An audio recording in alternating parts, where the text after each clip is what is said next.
Vladimir Putin has drafted and feared Syrian barrel bomb specialists to aid in Russia's faltering invasion of Ukraine, according to reports. The bombs have been used to devastating effect in the 10-year Syrian civil war, with evidence suggesting that Bashar al-Assad's forces using them to kill thousands of civilians and destroy vast swathes of towns and cities. According to The Guardian, intelligence officers have said more than 50 experts in the creation and deployment of crude explosives traveled to Russia weeks ago to work alongside officials in Moscow's armies. It is understood that the arrival of the specialists was one of the main reasons behind both the United States and European countries warning that chemical weapons could be used in the conflict in Ukraine. Barrel bombs are drums packed with crude explosives and shrapnel, which tend to be dropped from a helicopter. The bombs typically weigh anywhere between 300 kilograms to 600 kilograms and, despite their DIY nature, can destroy everything in an 800 feet radius.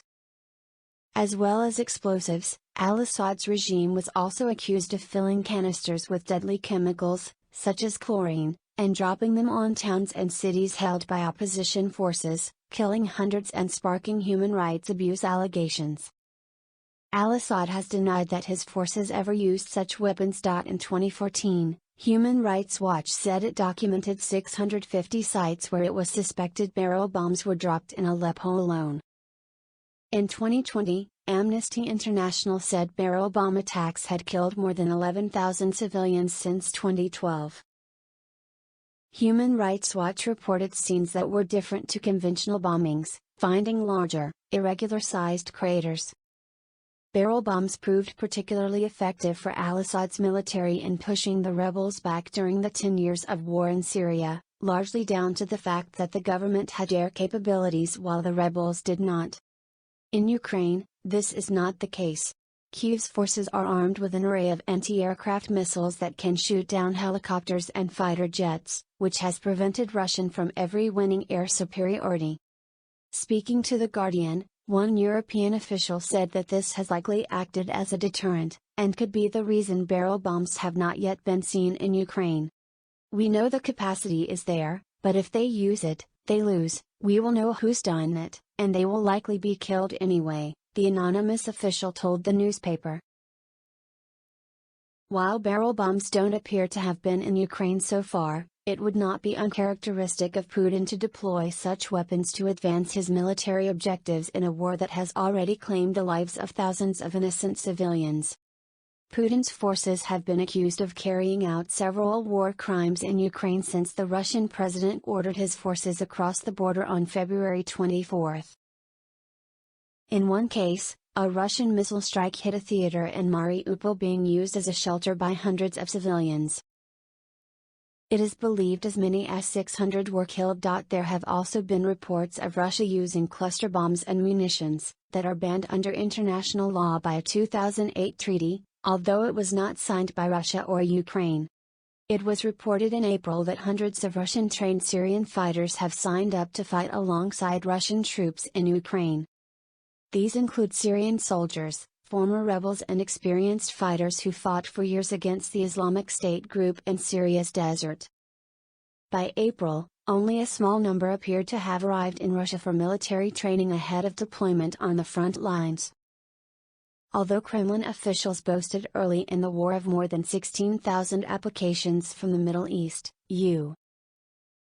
officials and activists monitoring Syria said in April there had not yet been significant numbers of fighters from the region joining the war.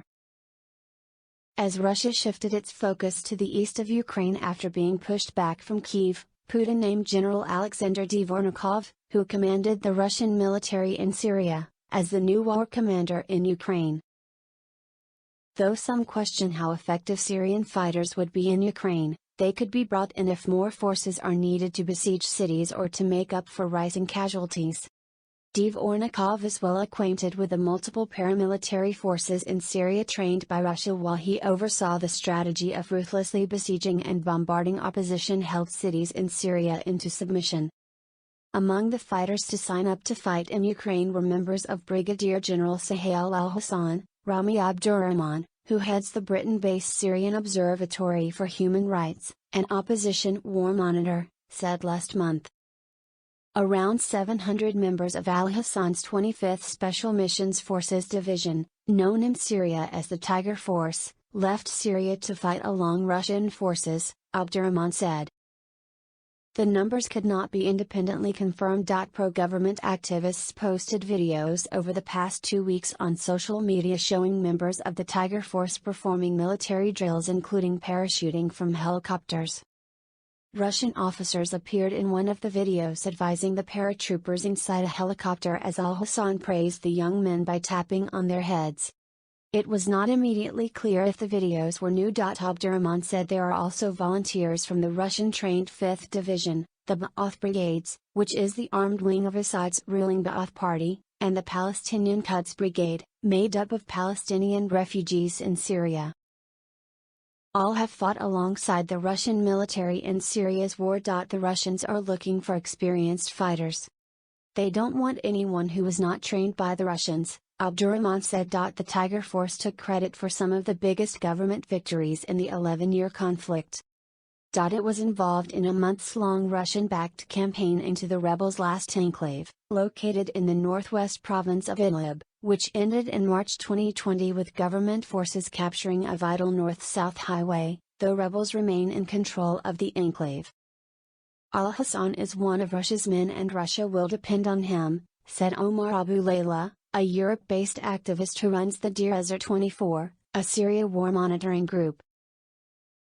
Hundreds of fighters from the 5th Division and the Quds Brigade have registered at Russia's Maymim base in western Syria, which is leading recruitment efforts, and are waiting for orders, he said. In late March, a Russian-trained force known as the ISIS Hunters Militia, which fought for years against IS, posted an ad calling on men aged 23 to 49 to come forward for screening, saying those who pass the test and are found suitable will be called on later. Reports said men were promised a monthly income of no less than $600, a huge sum of money amid widespread unemployment and the crash of the Syrian pound. Pentagon spokesperson John Kirby said last month the U.S. had indications that the Wagner Group is trying to recruit fighters, mostly from the Middle East, to deploy in eastern Ukraine's Donbas region. But he said there has been no specific information on numbers recruited. We just aren't there yet to see anything real demonstrable when it comes to reinforcement, he added.